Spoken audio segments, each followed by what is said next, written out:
Olá pessoal, tudo bem? Muitíssimo boa tarde, bom dia, boa noite, boa semana, bom mês, bom ano, bom tudo. Nós estamos aqui para começar os módulos de introdução à filosofia para o nosso curso de reaprendizagem jurídica.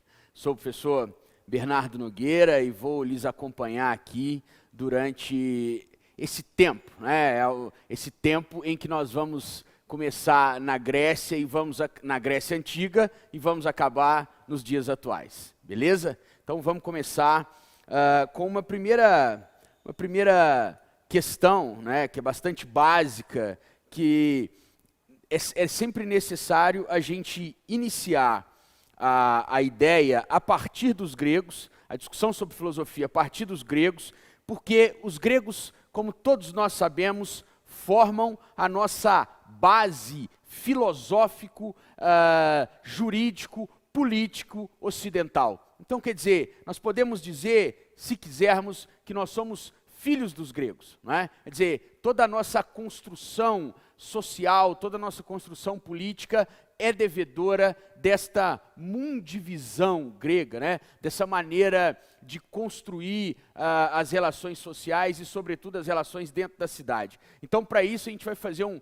panorama com os principais autores, as principais ideias. No final, a gente dá uma condensada, e aí depois vamos para a Idade Média, modernidade, pós-modernidade. Sabendo que é muito importante uma questão, queridos, é vocês se situarem no tempo. Então, quer dizer, quando a gente está falando Grécia Antiga, vamos pensar século 5 a.C.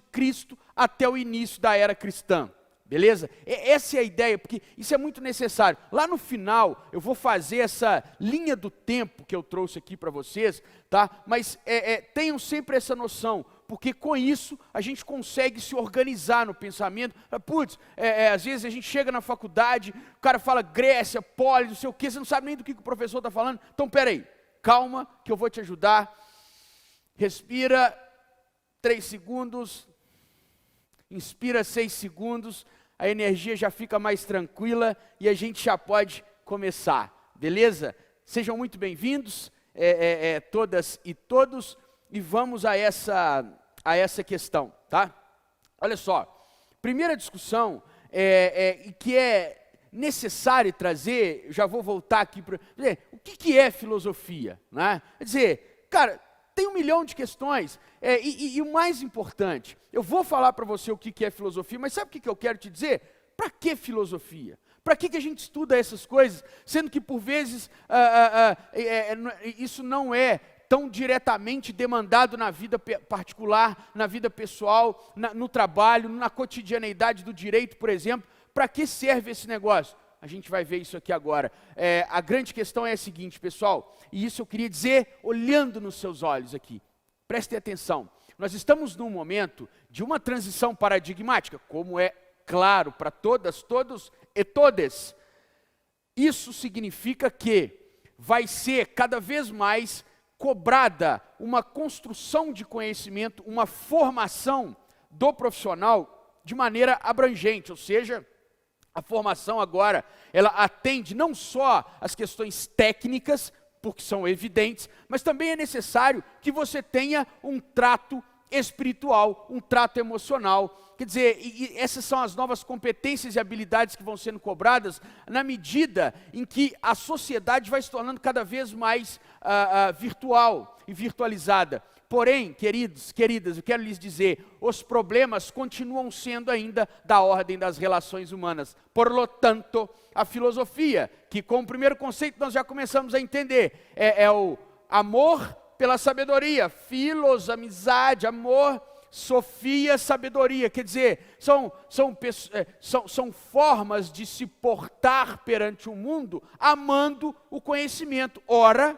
vamos aqui para uma questão, se nós somos os seres que supostamente produzimos o saber nos dias atuais, necessariamente quando nós amamos o saber, nós amamos as pessoas que constroem o saber. Daí uma primeira questão, a filosofia nos ensina, com a sua proximidade ao conhecimento, sermos seres empáticos. Quer dizer, nós só podemos conhecer aquilo que nós não sabemos. Aquilo que nós já sabemos, nós já sabemos. Então a filosofia nos ensina a possibilidade de inventar um novo mundo à medida em que nós procuramos o saber. E essa relação com o saber, a hermenêutica nos ajuda, né? Nós precisamos estar próximos dele, achegados dele, e mais do que nunca, reconhecendo que todas as variantes de construção do humano são variantes importantes para o conhecimento e para o saber. Então a filosofia, ela vai nos encaminhar, ou ela vai nos ajudar a que nós possamos trilhar um caminho muito particular nosso, mas que nós possamos ir colhendo e plantando flores ou espinhos. Me parece que quanto mais nós soubermos o caminho para o qual nós queremos trilhar, ou o caminho pelo qual nós queremos trilhar, quanto mais proximidade, quanto mais conhecimento nós tivermos, quanto maior o nosso horizonte de percepção do saber, melhor será a nossa estrada. Então, quer dizer, a primeira coisa que eu queria lhes dizer é o seguinte, pessoal: a filosofia nos ensina a estarmos apaixonados pelo que vem, e o que vem é o conhecimento, e o conhecimento vem do outro, que nos dá o mundo. Que coisa maravilhosa. Então, peraí, significa que filosofia não é um ato solitário de ficar lá meditando, e menos ainda, isso eu quero lhes dizer, menos ainda ficar contando história da vida dos filósofos, como foi isso, como foi aquilo. Evidentemente que fazer história da filosofia é já filosofar, porque cada vez que nós voltamos o nosso olhar para a história, nós transformamos a história. E não é assim que funciona quando nós fazemos os nossos recursos lá na lida diária com os processos. Não é assim quando nós contamos e recontamos uma história. A nossa memória é falha e, portanto, a nossa memória é falha, mas o nosso aparelho cerebral é extremamente fértil. E, portanto, todas as vezes que há uma falha na construção do conhecimento, porque a gente esquece, o nosso aparelho cerebral vai lá e lança alguma coisa para que a gente possa cumprir e contar essa narrativa. E contar uma narrativa só é possível porque alguém me escuta. Portanto, pessoal, a arte da filosofia também é a arte de nos permitir chegarmos aos outros. E mais do que nunca hoje, fiquem atentos, o conhecimento emocional, o conhecimento espiritual, o talho dessas categorias que foram esquecidas desde os gregos até pouquíssimo tempo, agora, todas essas categorias ignoradas, elas começam agora a entrar na perspectiva de formação profissional, e agora essas habilidades e competências contam muito. Eu te convido para vir comigo numa viagem histórica por vários autores, por várias ideias, mas com um segredo que precisa ser contado: nada floresce sem que nasça do amor. A sabedoria nasce do amor, não só por ela, mas como por todas as possibilidades que ela pode nos dar. Então, isso é um convite, espero que aceitem.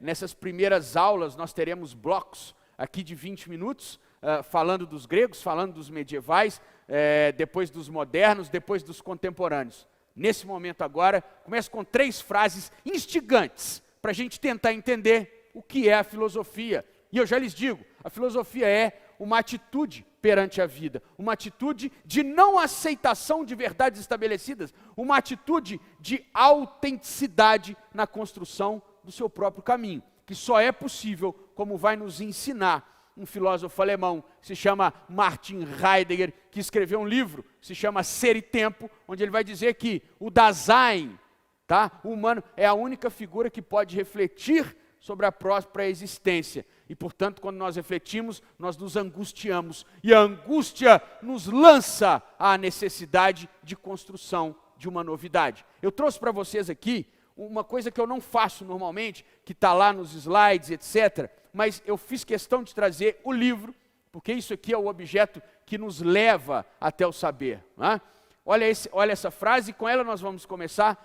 Já começamos, e começamos agora de maneira mais profunda. O amor nos obriga a nos superar, pelo simples fato da transcendência, ou seja, sair de nós, do outro, do ser amado, que vence nosso egoísmo natural E, no entanto, essa transcendência, esse sair de nós, pela qual ele é transmitido, vem a ser vivida na imanência mais íntima e da interioridade do coração. Então, quer dizer, pessoal, a filosofia é um convite para que nós saiamos de nós, para voltarmos a nós de maneira nova.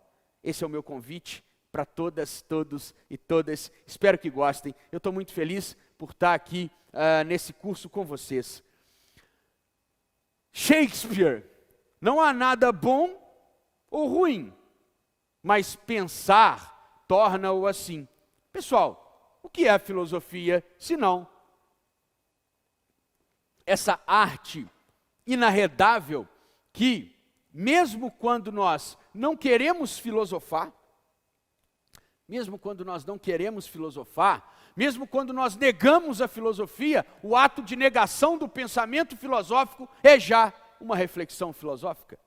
Portanto, o que me parece e aí já vai uma primeira sugestão para todos que estão aqui comigo, como nós somos seres de linguagem, me parece impossível que nós, seres de linguagem, como somos, tenhamos mundo que não seja o mundo da linguagem. Logo, se estamos na linguagem, e se por ela nós nos comunicamos, evidentemente que nós estamos então obrigados a isso. E o manejo com a linguagem, que é a troca de sensações, de emoções, de conhecimento, vai de mim para você.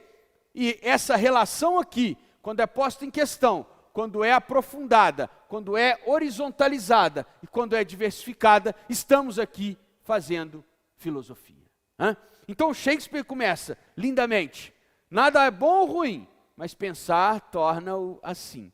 Quer dizer, nós construímos a dimensão do nosso mundo para mais, para menos, para bem ou para o mal, de acordo com o número de reflexões que nós fazemos. A todo momento, meus queridos, estamos fazendo reflexões filosóficas. A diferença dos filósofos para os não filósofos é uma básica, qual seja, o filósofo tem a noção do que ele está fazendo, e as pessoas que negam a filosofia fazem filosofia sem sequer dar conta de que estão nesse caminho. Poxa, é muito mais maravilhoso lembrarmos o Kant, rapidamente. Kant, filósofo iluminista. Iluminismo começa quando? Lá com a Revolução Francesa, tá?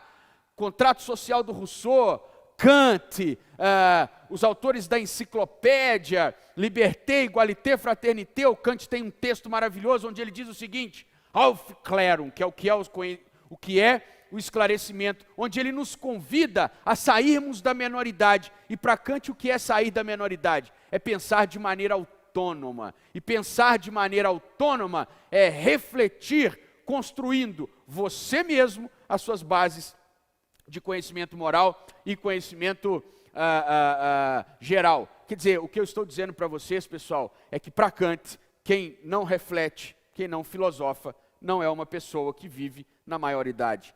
De outra maneira, um outro filósofo também, que é o Sócrates, vai dizer no tempo grego a seguinte frase, nós vamos falar dela daqui a pouco: uma vida sem reflexão não é uma vida que vale a pena ser vivida. Sim? Isso vai desembocar, se quiserem, olha que o pensamento filosófico não para, é como se fosse uma água, que vai tomando os espaços. O problema é que as pessoas às vezes não querem entrar nessa água, eu lhes convido a mergulhar nela.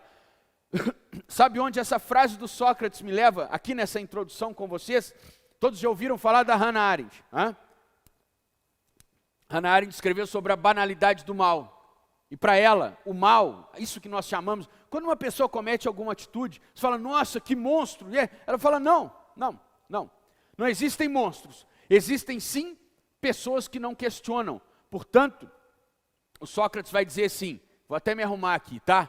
Uma vida sem reflexão não é uma vida que vale a pena ser vivida. Porque por vezes, se a gente tem uma vida sem reflexão, nós não temos sequer consciência do efeito das nossas atitudes. Daí a Hannah Arendt pega essa frase dele e constrói a teoria da banalidade do mal, que é maravilhosa, de uma filósofa, que é a seguinte: o mal não é cometido por monstros, mas é cometido por qualquer ser humano, por seres humanos normais, comuns, que não têm consciência dos efeitos das suas próprias atitudes. Ou seja, ser humanos que não se conhecem a si mesmos.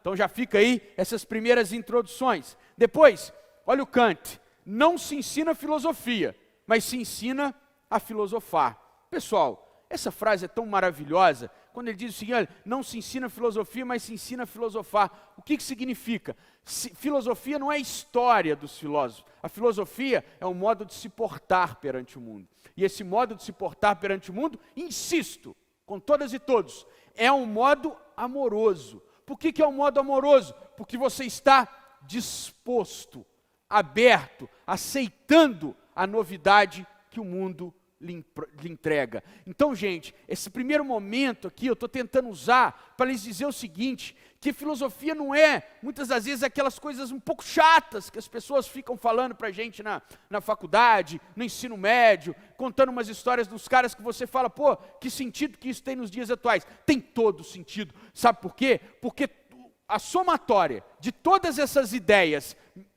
o combate que elas tiveram, trouxe e fez com que nós sejamos o que nós somos hoje. Então, quer dizer, a questão filosófica é uma questão que nos permite a consciência do nosso tempo. E não há poder maior, isso vai nos ensinar o Francis Bacon, do que o conhecimento. Porque conhecimento é poder, ter noção de si e do tempo que você vive é um dos maiores regalos que a filosofia pode nos dar. Quer dizer, mais uma vez, a frase socrática de que uma vida sem reflexão não é uma vida que vale a pena ser vivida. E a última frase para dizer o que é a filosofia, senão essa atitude de se portar perante o mundo de maneira crítica, amorosa e hospitaleira, recebendo o que vem, tá? Recebendo o que vem e sabendo que isso que vem nos surpreende e vai nos surpreender, porque nós só podemos conhecer o desconhecido, porque o resto a gente já sabe. Então a filosofia é uma disposição de vida, é um modus existencial, e nós, juristas, por vezes, fazemos o curso de Direito, deixando um pouco de lado essa dimensão da filosofia, porque estamos interessados em outras matérias, e que para muitas pessoas são muito mais interessantes, e de fato, muitas vezes o são, mas essa maneira de se portar perante o mundo, ela é uma maneira de se portar extremamente interessante. Hoje, em Harvard, um dos cursos mais badalados é o do professor Michael Sandel, de Filosofia do Direito, e o curso de Felicidade, uma filosofia, que também é um dos cursos de verão, que às vezes a gente tenta se inscrever e não consegue, porque as vagas já estão encerradas. Em Harvard estão refletindo sobre a melhor maneira de existir. E essa é uma das perguntas fundamentais que o Sócrates faz lá atrás, que é: como devemos viver? E aí, a última frase que eu trouxe para vocês, do Hegel a filosofia é o nosso tempo apreendido no pensamento. Pessoal, eu não sei o que vocês sentem quando vocês escutam uma frase dessa. Eu me sinto encantado. Eu me sinto encantado. Porque olha só, a filosofia é o nosso tempo apreendido no pensamento. Quer dizer, é o que eu falei para vocês, é uma maneira de se lançar ao mundo.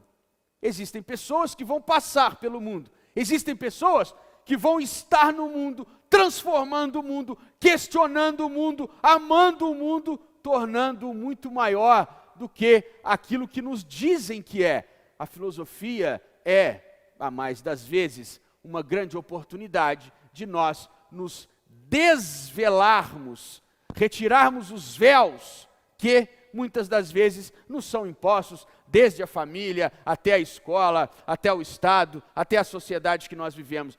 Ao fim e ao cabo, me parece, e é mais uma vez o convite que eu faço, para vocês continuarem aqui comigo. A filosofia me parece uma maneira de se portar no mundo de maneira autêntica e, portanto, conhecer a si mesmo e saber onde o seu coração pulsa e onde você vai colocar a sua verdade e a sua energia. E assim, quando nós encontramos essa questão, tanto na vida pessoal, mas na carreira profissional, e se eu posso falar por profissão de fé, é a maneira de sermos felizes. E aí, pessoal, tudo bem? Estamos de volta aqui para a nossa segunda parte da aula, tá? E agora, nesse ponto, como nós já trouxemos alguns conceitos de filosofia, alguma discussão, agora vamos começar a contar essa epopeia, tá? E essa epopeia vai começar aqui nesse tópico, que é assim, no começo era o caos. E aí tem um livrinho muito interessante, onde o Hesíodo vai contar o nascimento dos deuses, né? E aí eu acho muito legal contar essa história para vocês, porque ela vai nos ajudar a compreendermos muitas das relações e das explicações de por que nós somos do jeito que nós somos e nos organizamos em sociedade do jeito que nós nos organizamos. Então você tem lá o início de tudo com o caos, né? Que não é nada. E de repente vai nascer, vai ser criado Gaia, né? Então Gaia é a Terra, né? E aí Gaia vai estar lá há muito tempo sozinha e de repente ela gera Urano, que é o céu. E Urano é seu filho.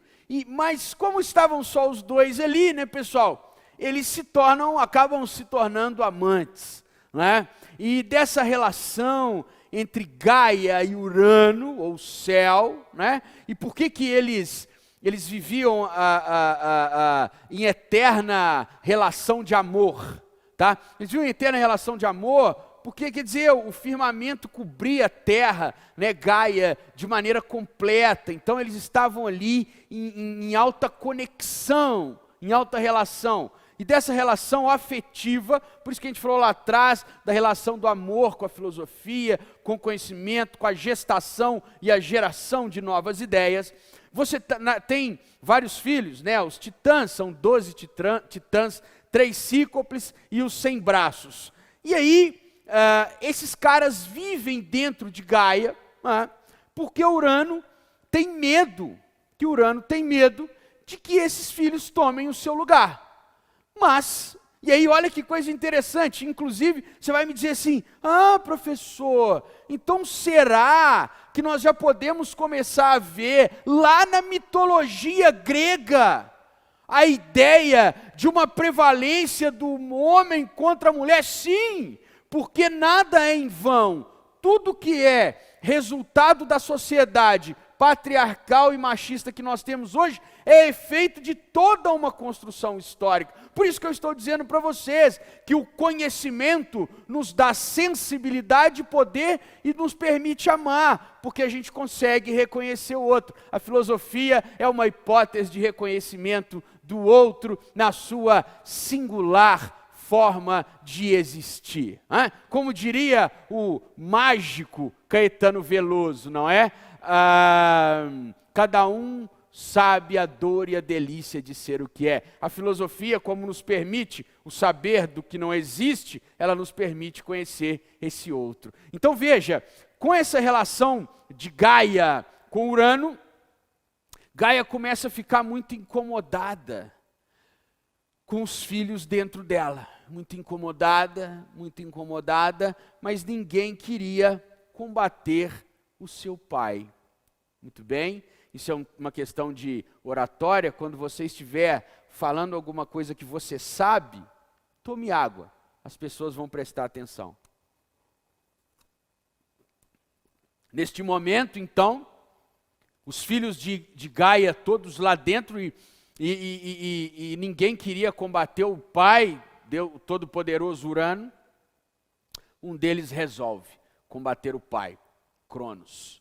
Cronos, portanto, resolve junto de Gaia combater a opressão de Urano, e Gaia dá para ele um machado, e quando estão em estado de cópula, Urano e Gaia, Cronos fere o seu pai, e daí, olha que coisa maravilhosa, pessoal, o firmamento se descola da terra e nasce aí a noção de espaço e tempo. Olha que coisa maravilhosa. Então eles viviam ali, em cópula eterna. Quando Cronos corta o órgão sexual de Urano, ele sobe e forma o firmamento, e daí vai nascer a relação de espaço e tempo que nós conhecemos. Quer dizer, dela nós já tiramos então várias percepções. Quer dizer, o caos deixa de ser caos quando é criada uma relação de harmonia cosmológica, ou quando há essa separação de Urano com Gaia. É maravilhoso pensar então que a nossa noção de tempo nasce com uma noção de libertação, porque Gaia queria libertar os seus filhos, e não a coisa mais linda do que, não a forma mais linda de dizer do amor, senão com a liberdade. Vai dizer de novo Caetano Veloso: o seu amor ame-o e deixe-o. Isso é uma questão ética, que aí você vai me dizer: Bernardo, mas quando eu estudei isso lá na filosofia, o professor me contou essa história e a relação é simples. Veja no direito das famílias contemporâneo a necessidade que nós temos de reconhecimento da autonomia, da individualidade, da ética que permeia o mundo pós-positivista ou neoconstitucionalista. Quer dizer, então a relação de liberdade, a relação de deixar ir, né, de parir, de lançar ao mundo, de cortar o cordão umbilical que dá origem à noção de espaço e tempo, se dá tanto por um ato, por um lado, de confrontar, então, onde Cronos confronta seu pai, mas por outro, um ato amoroso. O que eu quero mostrar para vocês é que a vida vai nos ensinar a filosofia desde a sua origem mitológica. A vida é uma mistura de amor e luta. E por que não dizer, a vida seria então a luta pelo amor? Oh my God! Será que estamos mais apaixonados ou mais filósofos? Vamos lá. Espero que tenham gostado dessa narrativa. Eu acho ela encantadora. Encantadora, né? Encantadora. A gente chega no momento do pensamento filosófico, né, que os pensadores iniciais, chamados, vou escrever aqui para vocês, tá, queridos? Filósofos da physis, tá? Mas é claro que a gente não vai ficar com termos estranhos, ainda mais numa aula de reaprendizagem.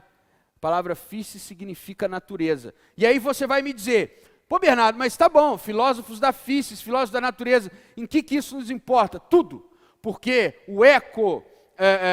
a ecossustentabilidade, um direito ecologicamente sustentado, as relações ecológicas, muito mais do que relações egológicas, que o tempo contemporâneo nos pede, foi o objeto inicial de reflexão dos primeiros filósofos. Então, onde que eu quero chegar com vocês, pessoal? Ainda somos os mesmos e vivemos. O que eu vou mostrar para vocês é que tudo que foi pensado dos gregos até hoje, em sede de filosofia, significa o caminho pelo qual nós trilhamos. Por isso que tem pessoas que se perdem, por isso que tem pessoas que não se encontram, porque não tem lupa, não tem lanternas, não tem armas, não tem bússolas, não tem o coração aberto para fazer essa caminhada. O conhecimento é uma bússola para a vida. E mais, podem acreditar em mim. É claro que navegar é preciso. Como diria o poeta Fernando Pessoa, viver não é preciso. A filosofia nos ajuda e nos dá direções interessantíssimas para pensar a nossa vida. Porém, muito melhor do que termos a certeza do que vai acontecer amanhã, é cultivar a nós mesmos, e por isso conhece-te a ti mesmo, socrático, é tão famoso até hoje, cultivar-se a si, para que você esteja preparado para a vinda do seu próprio amor. Porque, como nós todos já sabemos, e o Vinícius de Moraes já nos ensinou, a vida é a arte do encontro, apesar de existirem tantos desencontros. Que estejamos sabendo de nós, para que possamos receber o outro de maneira plena. Adiante, companheiros de la filosofia. Aí, neste momento da passagem do mito ao logos, ou o que sustenta a nossa existência, o que é isso? Os filósofos gregos param de pensar a existência enquanto mito e começam a pensar a existência fundada no logos, que é na razão. Tá? Quer dizer, esse é um momento extremamente importante. Por quê? Porque esses primeiros filósofos da physis, ou filósofos da natureza, vão buscar uma lógica racional para a explicação do cosmos.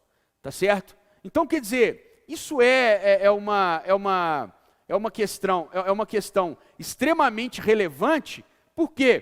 Porque os caras estão saindo de uma reflexão mitológica, onde o mundo era explicado pelos mitos, e vão passar a explicar o mundo pela razão. Então, buscando entender a harmonia do mundo. E tanto o é, que veja o que acontece. Tem uma questão que Zeus, o Deus Todo-Poderoso, ele anuncia uma questão que sustenta todo o pensamento ocidental. Ele vai organizar a luta entre os filhos de Gaia e Urano, dando a cada deus o que era seu por natureza. Daí a ideia de Ké, a deusa da justiça, Cronos, o deus do tempo, ou seja, todos esses bens são divididos por Zeus para que nós pudéssemos alcançar. E aí, esse é o ponto, e não deixem de me levar a sério, porque entender isso aqui é entender a história do direito. Porque veja bem, olha o que nasce. Nasce daí a questão da harmonia cosmológica. Nós já sabemos que a palavra cosmos significa todo. Gente, isso é maravilhoso. Eu não sei se vocês consideram tão maravilhoso quanto eu considero. Mas perceber que desde o pensamento mitológico filosófico grego até hoje, nós buscamos e cultivamos as mesmas questões. Zeus, ao distribuir as forças dos deuses e para os deuses, ele está ali, de alguma maneira, fazendo o que o Platão vai dizer lá na República, que é dar a cada um o que é seu. E dar a cada um o que é seu faz com que a polis platônica esteja harmônica e equilibrada. Assim como Zeus quis fazer com que os deuses ficassem equilibrados, exatamente como o direito busca sempre o quê? O equilíbrio, a harmonia, a relação equidistante, a relação justa de dar a cada um o que é seu.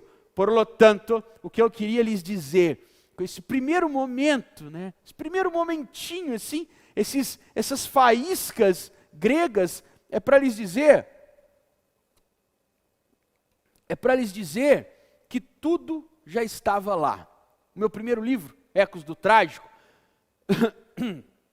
que eu escrevi no mestrado em Coimbra, e aí eu estava apresentando o texto, onde eu trabalho tragédias gregas e direitos humanos, e o meu professor Mário Reis Marques me disse a seguinte frase, que eu vou compartilhar com vocês. Mário dos Reis Marques, um dos maiores professores que eu já tive na vida. Ele vai dizer o seguinte, quando eu acabo de explicar meu trabalho, que era sobre os gregos, ele vai dizer assim: Bernardo, tudo já estava lá. Maravilhoso. E é o que eu estou dizendo para vocês. Tudo já estava lá. Esse olhar retrospectivo pela filosofia nos empresta uma abertura de horizonte histórico para o presente. Beleza? Vamos caminhar mais um pouquinho, tá? Caminhar mais um pouquinho. E olha só. Acontece aquilo que eu vou chamar de o milagre grego, tá? O que é o milagre grego?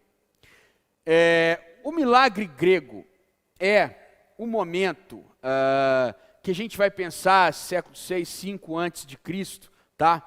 Que acontece o que eu chamei de secularização do mito para questões de ordem racional em busca da harmonia. Então, o que acontece, vou chamar vocês aqui de novo porque eu fico com saudade. O que acontece lá no século 5, que tem um autor que é o Werner Jäger, que tem um livro que se chama Paideia, que fala isso muito bem, mas ele vai dizer que o século V é um período axial. O que é um período axial? É um período onde os grandes valores da humanidade ocidental são inventados. A democracia, a discussão sobre a igualdade, a busca pela harmonia, a busca pelo limite, porque os gregos eram seres aficionados pelo limite, pela ordem. Daí a discussão dos deuses, do apolíneo com o dionisíaco, né? Dionísio, deus da festa, Apolo, o deus da ordem, das formas. Nós vamos falar isso quando nós discutimos o Nietzsche, é lá na frente. Por enquanto ainda estamos no século V a.C., o nascimento da democracia, a ideia de que nós não somos governados pelos deuses e a construção do governo dos homens. Nós vamos falar isso na hora que falarmos de Antígona. Mas o que significa essa secularização? Inclusive a palavra secularização é o quê? É tornar secular, é tornar racional. Tá? Quando acontece a secularização de valores medievais para o pensamento moderno, é tornar moderno, tornar racional aquilo que era religioso, aquilo que era metafísico. Então a gente está aqui na fase do mito para o logos. Ao invés de explicar o mundo pelo mito, vamos explicar o mundo pelo logos, que é a razão. Se vocês querem uma questão, olha gente, eu estou inspirado aqui, vou falar uma coisa que não está aqui nesse slide. Todo mundo conhece o mito de Ícaro, né? Quer dizer, quando ele vai voando, subindo, e avisado, não suba tanto, porque suas asas podem não dar conta, e as suas asas são queimadas e ele cai. Isso mostra uma questão extremamente importante para os gregos, que nos ensinaram isso, que é o seguinte: nós precisamos controlar as nossas pulsões, os nossos desejos. Nós não podemos querer sermos mais fortes que os deuses. Os deuses são ilimitados, nós humanos não somos. Tá? Então, quer dizer, essa noção do limite era muito importante para os gregos. Então, o camarada vai voando até lá e as asas dele são queimadas e ele cai. E veja, pode achar que isso é bom ou pode achar que isso é ruim. O que acontece no direito civil quando uma pessoa extrapola o que está no contrato? Ele recebe alguma cláusula do contrato que vai punir. O que acontece no direito penal quando alguém infringe uma lei, um artigo do Código Penal? Ele também vai ser punido. O que eu estou mostrando para vocês é que a noção de limite nos foi legada pelo pensamento grego desde sempre. Tá? Então, eu vou encerrar esse bloco aqui, e aí nós voltamos contando a história desses autores, mas vamos lá, o que é, para afirmar bem essa questão? A noção da secularização, é que agora os gregos vão parar de pensar de maneira mitológica para entender o cosmos, e vão começar a pensar de maneira racional, e a partir daí, vários autores vão buscar um ponto inicial, vão buscar um momento inaugural, algo que possa fazer com que nós entendamos o cosmos, entendamos o todo, entendamos o mundo. E o que eu quero deixar, que é muito importante, e o que eu falei, que a nossa questão desse momento de reaprendizagem, é sempre fazer esse bate-bola. Estou te falando aqui do século V, mas o que tem a ver hoje? Sabe o que tem a ver hoje, pessoal? Depois da modernidade, com o nascimento do sujeito, com o penso, logo existo de Descartes, sabe o que aconteceu? Nós abandonamos o todo e passamos a pensar de maneira extremamente individualista. E quanto mais individualistas nós somos, menos conexão com o mundo nós temos. E o resultado está aí. A filosofia nos ensina, desde sempre, que filosofar é estar disposto à aventura, e a aventura que todo o mundo nos fornece. Estando assim, disposto ao mundo, doando-se ao mundo, para receber-se a si mesmo em forma de autoconhecimento, novo conhecimento e transcendência. Os gregos se preocupavam muito com o equilíbrio, com o todo, com a busca pela ordem, para evitar a desmessura que leva muitas das vezes à ruína.